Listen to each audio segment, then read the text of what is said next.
할렐루야. 지난 시간에는 누군가 나를 위해 기도하고 있습니다 이런 제목으로 말씀을 드렸습니다.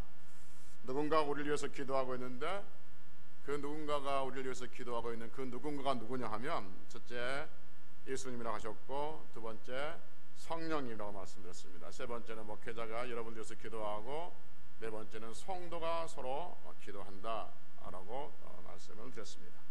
그래서 어떻게 하자고요? 남들이 나를 위해서 기도해 주니까 나는 그냥 기도하지 말고 살자고요? 나도 누군가를 위해서 기도하는 자로 살아가자라고 말씀을 드렸습니다. 오늘은 아담은 예수님의 모형입니다 라는 제목으로 말씀을 드립니다. 아담은 오실 자의 모형, 아담은 오실 자의 모형입니다 라는 제목으로 말씀을 드리는데, 오늘 본문 로마서 5장 14절에 보면 이렇게 말씀하십니다. 그러나 아담으로부터 모세까지 아담의 범죄와 같은 죄를 짓지 아니한 자들까지도 사람이 왕 노릇하리나니 아담은 오실 자의 모형이라 라고 합니다. 아담은 오실 자의 모형. 오실 자가 누굽니까? 그렇죠, 예수님이죠. 그래서 아담은 예수님의 모형이라는 것이죠. 모형이란 말이 무슨 말이냐면, 그 국어사전에 찾아보니까 모형을 이렇게 정의했더라고요. 실물을 본떠서 만든 물건, 이게 모형이에요. 그러니까 실물을 본떠서 만든 물건이죠. 그래서 그 실물은 이렇게 생겼습니다 라고 그 실체를 본떠서 만드는 거죠. 그래서 여러분, 실체가 없으면 모형이 있어요, 없어요? 그렇죠, 모형이 있을 수가 없죠. 그러니까 모형이 있다는 것은 실물이 있다는 거예요. 근데 아담은 오실 자의 모형이라는 거죠. 그러니까 모형이 있다는 것은 오실 자가 모형이 있다, 그렇게 하고 있는 거죠. 이 모형이란 그 성경에 각주의 예표라고 했습니다. 예표, 그렇죠. 예표라고 써 있죠. 예, 예표는 미리 보여주는 것이죠. 아담은 예수님의 모형으로 또는 예표로 예수님을 설명하기 위해서 아담을 우리에게 주셨다, 그렇게 성경은 말씀하고 있는 거죠. 여러분, 사람은 어떻게 구원을 받습니까? 예수님만 믿으면 되는 겁니까? 다른 거 없습니까?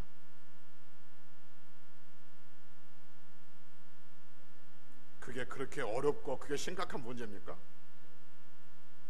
저는 목회하면서 이 부분에 대해서 정말 집중해서 여러분들에게 강조하고 있는데, 아직도 그 대답이 선뜻 안 나온다면 참 제가 지금 당황스럽습니다. 다시 질문 드릴게요. 예수님, 우리가 어떻게 구원받습니까? 믿으면 되는 겁니까? 다른 거 필요 없습니까? 다른 것을 더하거나 빼는 것은 있을 수가 없어요. 이 싸움이 계속해서 할례 문제라고 말씀드렸어요. 그러면 예수님을 믿으면 구원받아요. 그러면 구약의 백성들은 어떻게 구원을 받습니까? 오실 예수님을 믿고 구원을 받는 것이죠. 신약 시대는 오신 예수님을 믿고 구원받았어요. 그러니까 구약 시대 때 백성들은 오실 예수님을 믿고 구원받는다는 거예요. 그러니까 구원받는 길은 하나밖에 없어요. 하나밖에. 그러니까 구약 시대 때 사람들은 율법을 잘 지키면 구원받고, 신약 시대의 사람들은 이후에 이제 예수님이 오시고 난 다음에 예수님을 잘 믿으면 구원받고. 맞아요, 틀려요? 다시 좀 정리할게요. 지금 여러분들 지금 잠깐 놓치고 있었어요. 구약 시대 때 사람들은, 예수님이 오시기 전에 사람들은 율법을 잘 지키면 구원을 받고, 신약 시대 예수님이 이후의 사람들은 예수님을 잘 믿으면 구원을 받는다. 맞아요, 틀려요? 틀린 거죠. 구약 시대 때 사람들도 오실 예수님을 믿어야 돼요. 단지 오실 예수를 믿음으로써 구원을 받는 거예요. 그러니까 구원받는 길은 예수를 믿는 것, 그 이외에는 인류 아담 이후에 앞으로 어떤 시대가 흐르든 간에 이것은 변함없는 진리가 되는 거예요. 그러니까 예수님을 믿는 것 외에 다른 무엇이 들어가도 그것은 다 이단이 되는 겁니다. 구약 시대 때 백성들은 오실 예수님을 믿고 구원을 받았단 말이에요. 그러니까 신약 시대 이후의 사람들은 오신 예수님을 믿고 구원받았다는 이야기는 이해가 돼요. 왜냐하면 예수님이 현존에 계셨기 때문에, 예수님이 실제 이 땅에 오셨기 때문에 오신 예수를 믿고 구원받았다는 것은 이해가 되는데, 구약 백성들 입장에서 보면은 오실 예수를 믿고 구원받는다고 할 때 너무 막연한 거예요. 오실 예수님이 누군지를 모르는 거예요. 지금 우리는 이미 예수님께서 이 땅에 오셨기 때문에 그 예수님에 대해서 공간복음도 있고 요한복음도 있고 여러 성경이 있기 때문에 예수님이 어떤 분인지를 그려낼 수 있는데, 구약 백성들은 오실 예수님이라고 하는데 아직 안 오셨어. 근데 그분을 믿으면 구원을 얻는데, 그분을 믿어야만이 구원을 얻는데, 굉장히 이게 추상적으로 들려주고 이해가 잘 안 된다는 것이죠. 그래서 하나님께서 오실 예수님이 이해가 안 되니, 그러면 내가 하나 실물을, 그러니까 그 모형을 하나 줄게. 그래서 주신 분이 누구라고요? 아담이다, 아담. 그러니까 사람들이 예수님이 어떻게 해요? 예수님이 도대체 어떻게 우리가 예수님을 알아요? 오실 예수님 알아요? 오실 줄 알아요? 잘 모르겠지. 내가 설명해서 잘 모르겠지. 그러면 내가 하나 모델을 줄게 해서 아담을 주신 거예요. 그래서 아담은 오실 자의 모형이 되는 거예요. 그래서 모형, 그 아담을 보고 오실 예수님을 보는 것이죠. 몇 년 전에 그 마라탕이라는 음식이 유행했잖아요. 그래서 사람들이 마라탕 이야기를 가끔 하더라고요. 마라탕이 맛있대. 그래서 제가 물었어요. 저는 마라탕을 한 번도 보지도 못했어요. 보지도 못했으니까 먹어보지도 못했지 않겠습니까? 그래서 마라탕이 뭐야? 라고 물으니까 마라탕은 설명을 쭉 해요. 맛이 어때? 라고 이야기하는 게 쭉 설명해요. 그래서 그 사람은 말만 듣고 마라탕이 그런 거구나. 내 머릿속에는 짬뽕보다 더 매운 것 같구나. 뭐 그 정도만 생각하고 있었어요. 그래서 마라탕이라는 그 음식이 손에 전혀 그림을 그릴 수가 없는 거예요. 근데 어느 식당 앞을 지나가는데 그 식당 앞에 그 음식들이 이렇게 모형을 만들었잖아요. 거기에 마라탕 이렇게 써놓은 거예요. 그래서 내가 가서 봤어요. 이렇게 마라탕 궁금했으니까. 그래서 마라탕이 이렇게 생겼구나 라는 것을 그 모형을 보고 제가 마라탕이 어떻게 생긴 것을 대충 이해를 했던 거죠. 그래서 그 다음에 가서 마라탕을 시켜 먹었는데 제 입맛이 났던, 글쎄요. 그래요. 가끔 그런 경우 있잖아요. 식당에 가서 뭐 먹을까 이렇게 고민하다가 보면 식당 앞에 진열되어 있는 그 음식 모형들을 보고 이게 맛있겠다라고 해서 이거 가서 주문했어요. 여러분들 그런 경험이 있는지 없는지 모르겠지만 주문했어요. 근데 주문했는데 그 주문한 거 똑같이 안 나와요. 그래서 이제 물어요. 제가 이게 주문할 때 여기는 전복이 있는데 왜 이 모형에는 전복이 앞에 진열된 건 전복이 있는데 여기는 전복이 없어요? 라고 물으니까 뭐라 하냐면 전복이 워낙 비싸가지고 다른 걸 많이 넣었대.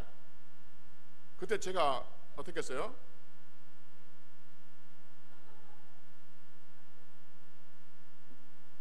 저는 그렇게 못해요. 그래서 네, 그렇게 먹고는 다시는 안 하겠다 이 생각하는 거죠.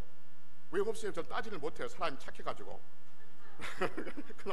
그럼 네, 그렇죠 라고 일단은 먹고 다시는 아예 안 하겠다 그렇게 나오는 거예요. 네, 뭐 어이가 없네까지는 그렇게 집단이고 하여튼 그래요. 그러니까 실물 이렇게 모형을 보고 내가 뭔가를 행동했는데 그 모형들 안 나오면 사기 당했다는 느낌이 들고 왠지 속았다 하는 느낌이 있는 것이죠. 그래서 아담은 오실 자의 모형이에요. 그래서 아담은 예수님의 모형이라는 거죠. 그래서 아담을 가지고 설교자들은 뭘 설명해야 돼요? 예수님을 설명해야 돼요. 마치 여러분 어떤 사람이 공룡을 들고 사자를 한참 설명해. 실감나게 사자에 대해 설명해. 이건 진짜예요? 가짜예요? 사기야, 사기. 공룡을 들고 사자를 실감나게 설명하고 또 뭐 호랑이 모형을 들고 코끼리를 또 실감나게 설명하면 재미있고 실감날지 모르고 그것이 굉장히 크게 어떤 뭐 뉴스가 될지 모르지만 가짜예요. 여러분 아담을 놓고 세상 이야기하고 잘 사는 법을 이야기하고 뭐 인간관계를 이야기하고 뭐 건강을 이야기하고 그렇게 이야기하면 이건 모형을 들고 엉뚱한 이야기하고 있는 거야. 성경 분명히 우리가 말하고 있어요. 아담은 오실 자의 모형, 예수님의 모형. 그래서 아담을 보여주고 이 아담을 통해서 누구를 설명해야 되냐면 예수님을 설명해야 돼요. 성경이 우리가 그렇게 말하고 있어요. 그래서 아담을 놓고 모든 성경에 해석하는 모든 성경의 말씀 다 같은 거예요. 오직 성경은 여러분 누구를 설명하기 위해서 기록된 말씀이라고요? 예수님. 그래서 성경은 예수님 외에 다른 게 드러나는 것은 다 우리는 그것이 아무리 재미있고 아무리 감동스럽고 아무리 여러분들에게 감동이 밀려온다 할지라도 성경을 통해서 다른 이야기하면 이렇게 해야 돼요. 아무리 재미있고 딱딱하다 할지라도 성경을 통해서 예수님에 대해서 이야기하면 아멘 해야 되고, 왜 성경을 통해서 예수님을 이야기하는데 내가 못 깨달아듣지? 라고 하면 주여 저 성경을 통해서 내가 예수님을 알게 하옵소서 라고 가슴을 치면서 믿음을 달라고 깨닫게 달라고 은혜 달라고 그렇게 기도해야 되는 것이죠. 그래서 오늘은 아담은 오실자의 표상, 옛날 성경은 표상이라고 했어요. 지금은 모형이라고 바꿔놨던데, 아담은 오실자의 모형이니까 아담을 보고 예수님이 어떤 분인가 한번 보자 하는 것이죠. 다 알고 있는 이야기지만 한번 보자 하는 것이죠. 아담이라는 것이 모델을 보고 모형을 보고 예수님 어떤 분인가. 아담은 아버지가 있어요 없어요? 생물학적 아버지가 있어요 없어요? 아담의 이후의 모든 사람들, 아담의 가인과 그 후손들, 모든 후손들은 아버지가 있어요. 그런데 아담은 생물학적 아버지가 없어요. 생물학적 아버지가 없는데 성경은 아담의 아버지를 누구라고 하냐면 하나님이라고 말해요.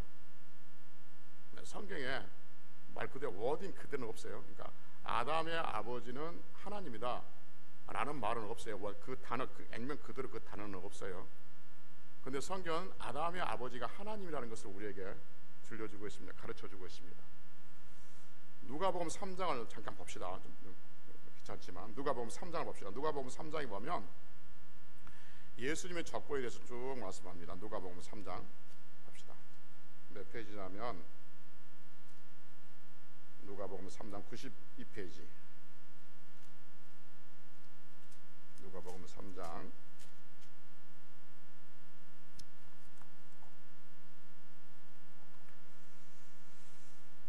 누가복음 3장 23절부터 볼까요?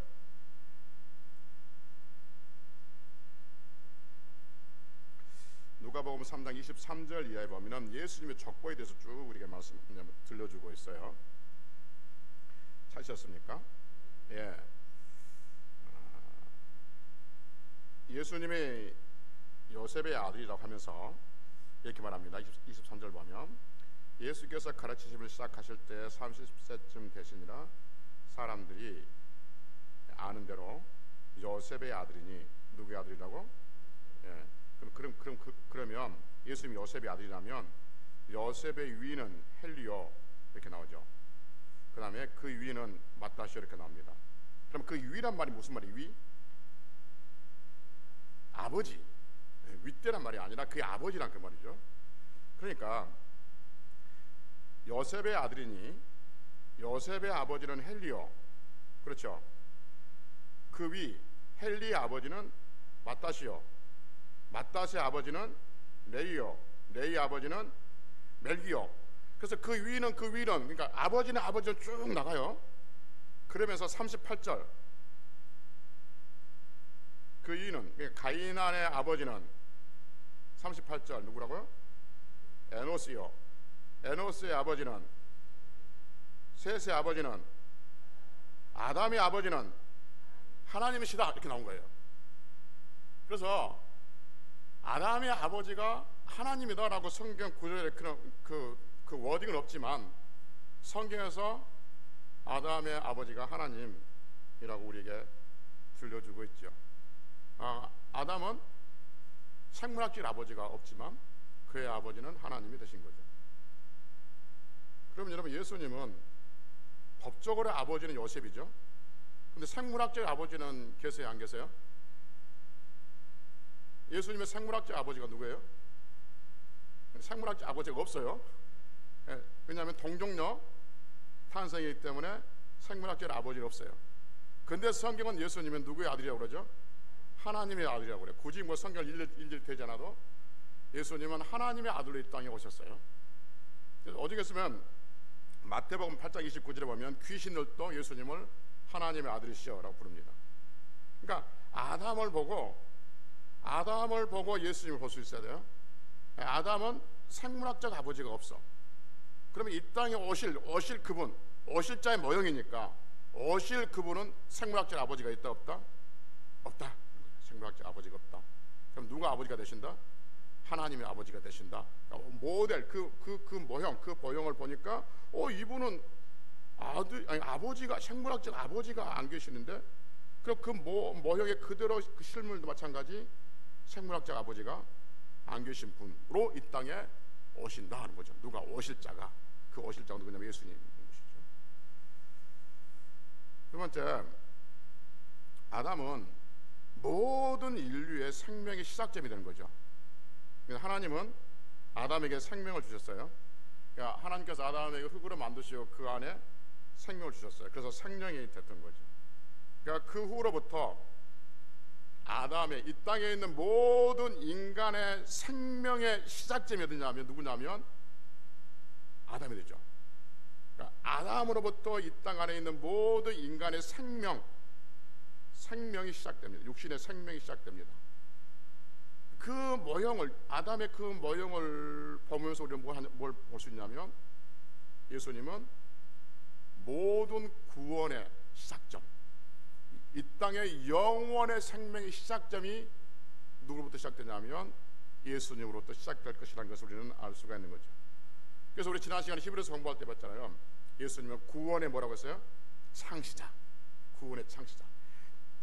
구원의 창시자 예수님. 거기서부터 구원이 시작된 거야. 거기서부터 영원한 생명이 시작된 거야. 아담으로부터 육신의 생명이 시작되듯이 예수님부터 영원한 생명이 시작된 거죠. 그래서 아담이나 그 모형을 보고 아담으로부터 생명이 시작됐다? 그러면 오실 자는 영원한 생명이 시작되었구나, 그분이 구원의 창시자겠구나 라는 것을 알 수가 있는 것이죠. 그래서 그 모형을 보고 실체를 알 수 있는 거죠. 그래서 예수님을 부활의 첫 열매라고 우리가 말하죠. 부활의 첫 열매. 부활의 첫 열매란 말이 무슨 말이냐면, 많은 그 밭에 곡식을 뿌려놨는데 그 밭에서 곡식 하나 올라오면, 그 첫 열매가 올라오면, 첫 곡식 씨앗이 올라오면 나머지 밭도 다 올라올 것이라는 것을 우리는 예견할 수 있지 않습니까? 그래서 예수님이 부활의 첫 열매니까 첫 열매야. 첫 열매라는 말은 예수님 안에 있는 모든 자들은 다 부활에 참여할 수 있다는 것을 우리에게 들려주고 있는 거죠. 그래서 아담은 육신의 생명의 시작점이 됐던 것처럼 그 실물이신 예수님은 영원한 생명, 구원의 창시자, 시작점, 창시자, 구원의 창시자다, 그렇게 우리에게 설명해 주고 있는 것이죠. 아담은 하나님의 형상대로 지음받았죠. 하나님 형상대로, 하나님 모양대로 지음을 받았어요. 그러니까 하나님의 형상대로, 하나님의 모양대로 지음을 받았다는 것은 아담 안에 하나님의 모든 영광이 다 담아졌다, 그 말인 거죠. 하나님의 모든 영광이 다 담아졌어요. 그래서 우리 지난 시간에 우리 히브리서 공부할 때 배웠지만, 예수님에 대해서 설명할 때 히브리서 기자는 뭐라 설명하냐면, 예수님은 하나님의 영광의 광채시고 본체의 형상이라고 말했어요. 그러니까 예수님이 하나님의 영광의 광채이시고 본체의 형상이라는 말은 아담 안에 있는 하나님의 형상과 모양, 그 말과 동일한 말이에요. 그러니까 하나님께서 아담 안에 하나님의 형상, 하나님의 모양을 담아 놓으셨어요. 그리고 하나님은 예수님 안에 뭐냐면 하나님의 영광의 광채고 그 본체의 형상을 거기에 담아 놓으신 거예요. 그러니까 아담을 보면서 모든 피조물들은 아담 안에 담겨져 있는 하나님의 영광을 보는 것이죠. 하나님의 형상과 그 모양이 담겨져 있습니다. 그러니까 하나님을 볼 수 있는 것처럼 모든 인류는 또 실물이신 그 예수님을 보고 영광의 광채시고 형체의 본상이신 그 예수님 안에 있는 하나님의 영광을 보게 되어진 거죠. 그래서 아담을 보고 누구를 보냐면 예수님을 보는 거죠. 왜냐하면 아담은 예수님의 모형이니까. 그리고 예수님을 보고 또 누구를 보냐면 하나님을 보는 거죠. 그래서 예수님께서 뭐라 하죠? 벨리베에게 나를 본 자는 하나님을 봤다 이렇게 말하죠. 그래서 아담은 예수님의 모형으로 이 땅에 오셨기 때문에 아담은 하나님의 형상을 담고 있고, 그러면 예수님도 마찬가지. 그러면 예수님도 하나님의 영광을 다 담고 있겠네요. 그럼요. 모형이 그러는데 실체가 그래야지. 당연히 예수님도 하나님의 영광의 광채시고 그 본체의 형상으로 이 땅에 오신 것이죠. 그래서 하나님의 영광과 형체를 담고 있어서 하나님을 보여줄 수가 있는 거죠, 예수님은. 그러니까 아담은 오실 자의 모형으로 그렇게 설명하고 있는 거예요. 아담은 신부, 아내가 있었어요. 그렇죠?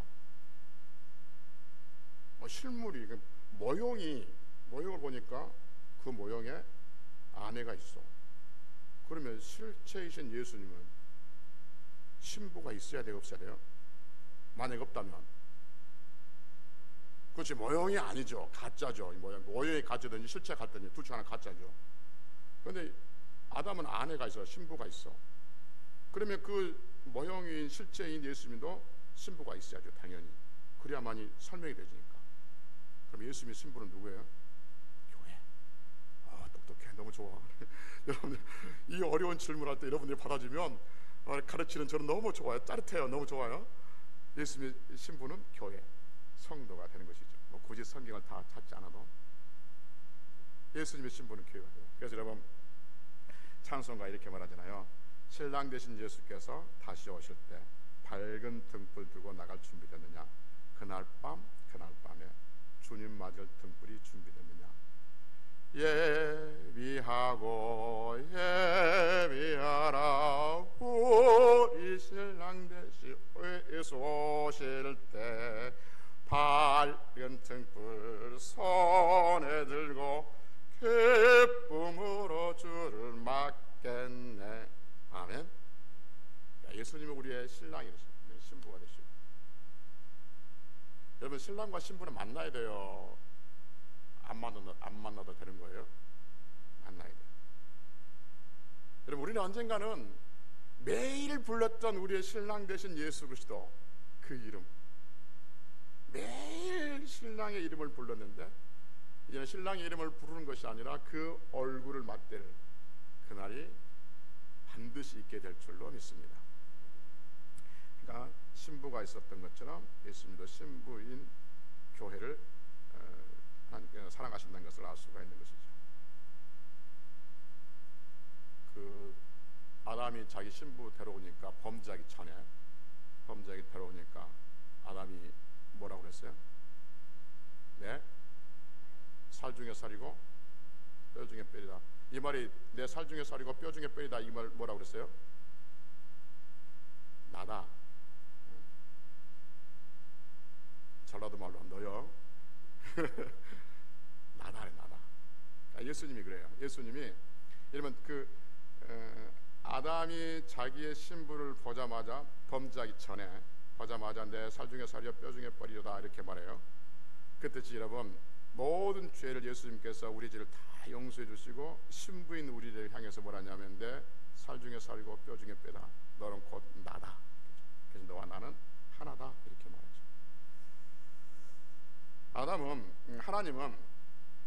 하나님은 이 세상을 창조하시고 누구에게 맡기셨어요? 아담에게 맡기셨어요. 천사에게 맡긴 것도 아니고 뭐 힘센 사자에게 맡긴 것도, 이 세상에 맡기는 것도 아니에요. 하나님은 이 세상을 맡기시고 난 다음에 아담에게 맡기셨어요. 그러면서 말씀하시기를 생육하고 번성하고 땅에 충만하라 이렇게 하셨고, 땅을 정복하고 바다의 물고기와 하늘의 새와 움직이는 모든 생물을 뭐하라? 다스리라 이렇게 말씀하셨어요.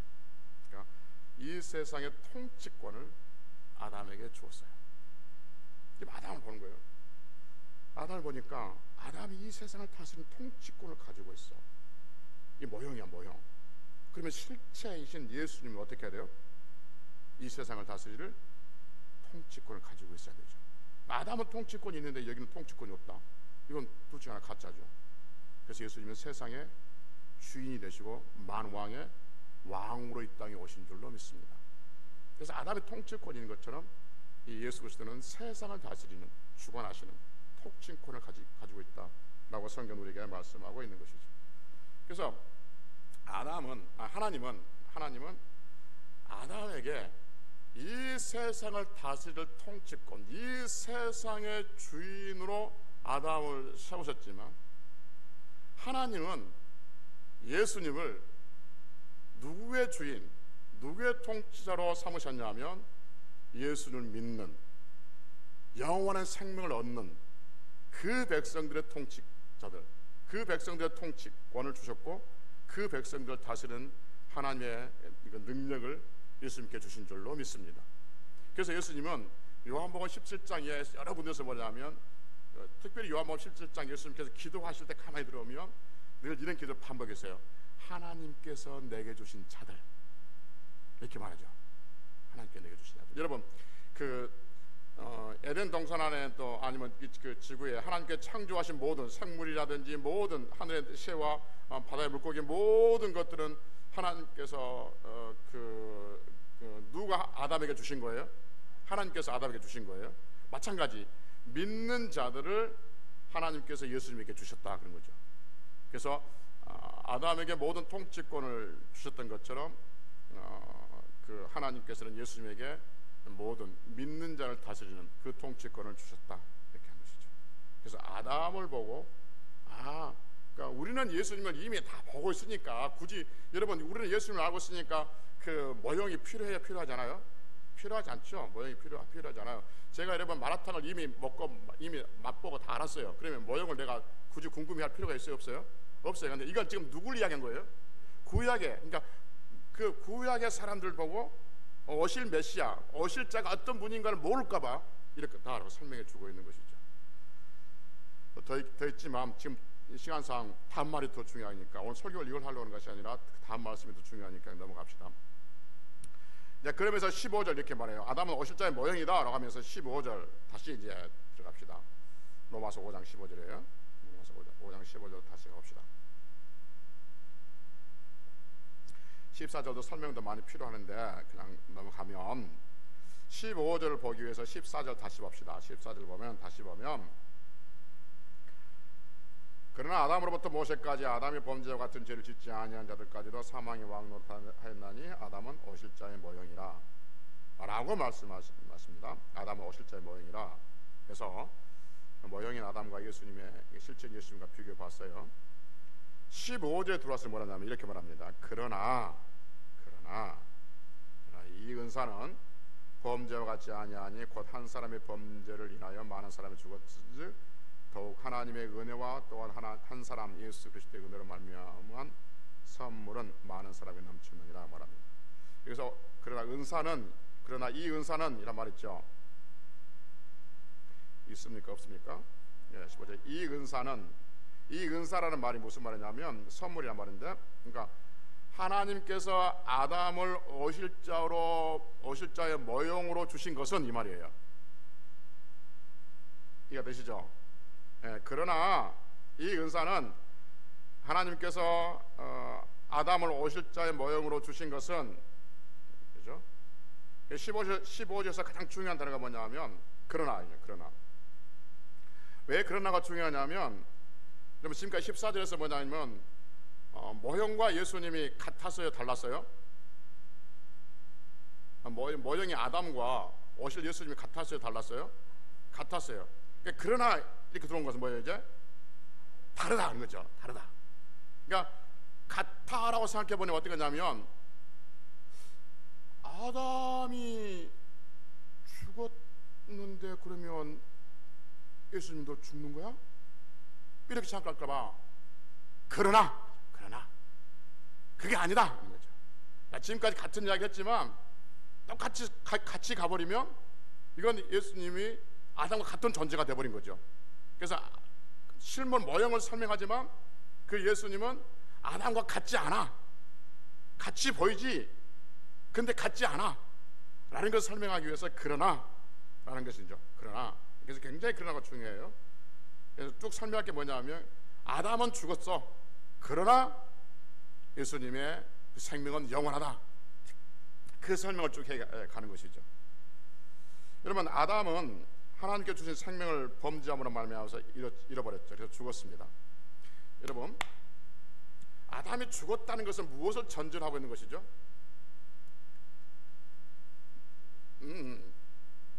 죄를 전제하고 있다. 그렇죠? 뭐 그걸 맞는 거죠. 생명이 있었다는 걸 전제하고 있는 거죠. 그렇죠? 생명이 없었으면 죽었단 말을 쓸 수 없는 거죠. 생명이 없는데 무슨 죽었단 말을 써요? 그러니까 죽었다, 아담이 죽었어 뭐라고 한다는 것은 그 전에는 생명이 있었다 하는 거죠. 그렇죠? 그러니까 지금 저는 똑같은 눈에 보이는 것만 말씀드렸지만 성경은 그러나 아담은 죽었지만 그 전에 있었던 생명이 있었잖아요.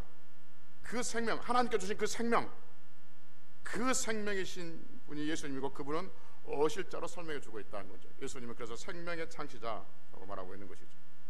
그래서 15절 이후 그러나 이유를 쭉 들어보면 모형인 아담과 실제신 예수님께 어떻게 다른 걸 말해주고 있는데, 그 대표적인 말씀이 뭐냐면 17절입니다. 17절 봅시다. 같이 읽어봅시다. 17절 한 사람이 시작.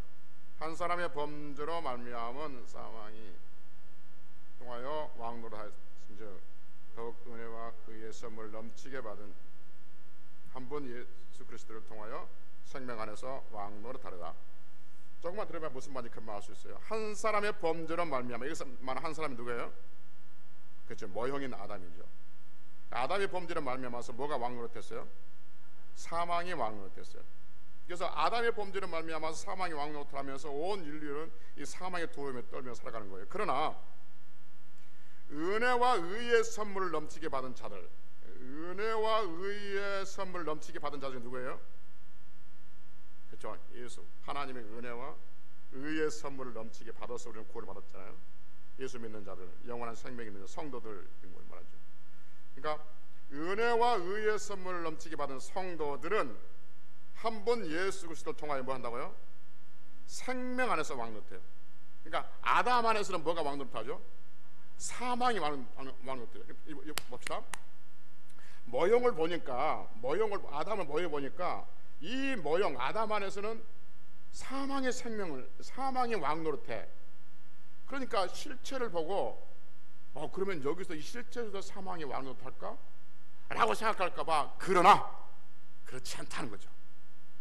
사망이 왕노릇하는 것이 모형이었다면 실체이신 예수 그리스도는 은혜와 의의 선물을 받은 성도들 안에서는 생명 안에서 왕노릇한다, 이렇게 말씀하고 있는 거죠. 그래서 아담을 통해서 죽음을 설명하고 예수님을 통해서 생명을 지금 우리에게 말씀해 주고 있는 것이죠. 여러분, 조금 전에 말씀드렸던 것처럼 죽음이 있었다는 것은 생명이 있었다는 것을 전제를 하고 있습니다. 어떤 사람이 죽었다는 것은 전에 생명을 가지고 있었던 것을 말하고 있고, 그래서 그 생명, 아담 그 모형인 그 전에 있었던 생명이 실체이신 예수 그리스도께서 은혜와 의의 선물을 받은 자로서 다스려지고 있다는 것을 우리에게 말씀해 주고 있는 것이죠. 그래서 우리는 아담 안에서 다 죽었지만 실체이신 생명이신 예수 그리스도 안에서는 다 생명을 얻고 영원한 구원을 얻었다. 이것을 설명하기 위해서 하나님께서 아담을 주셨다, 이렇게 지금 말씀하고 있는 것이죠. 여러 설명했지만 이 이야기입니다. 하나님은 죄를 해서 죽은 아담을 들어서 죽음이 있다는 것은 생명이 있다는 걸 전제로 하지 않느냐? 그렇다면 그 생명이 누구냐? 실체이신 예수님이다, 그런 것을 보여주고 있는 거죠. 그래서 아담 안에 있으면 다 죽지만 예수 그리스도 안에 있으면 생명이 있고 영원한 삶을 살게 된다. 그 사람들이 은혜와 의의 선물을 넘치게 받은 사람들이고, 은혜와 의의 선물을 넘치게 받은 사람들이 바로 우리들 성도들, 예수 그리스도의 신부라고 말하고 있는 것이죠. 남은 날들 살아가는 동안에 우리가 은혜와 의의 선물을 넘치게 받아서 사망 안에서 왕노릇하는 것이 아니라 생명 안에서 왕노릇하는 그런 백성임을 믿고, 세상이 어떻게 우리를 흔들고 어떤 힘든 일이 와도 감사로 승화시키며 살아갈 수 있는 성도이 되시기를 주의 이름으로 축복합니다. 기도하시겠습니다.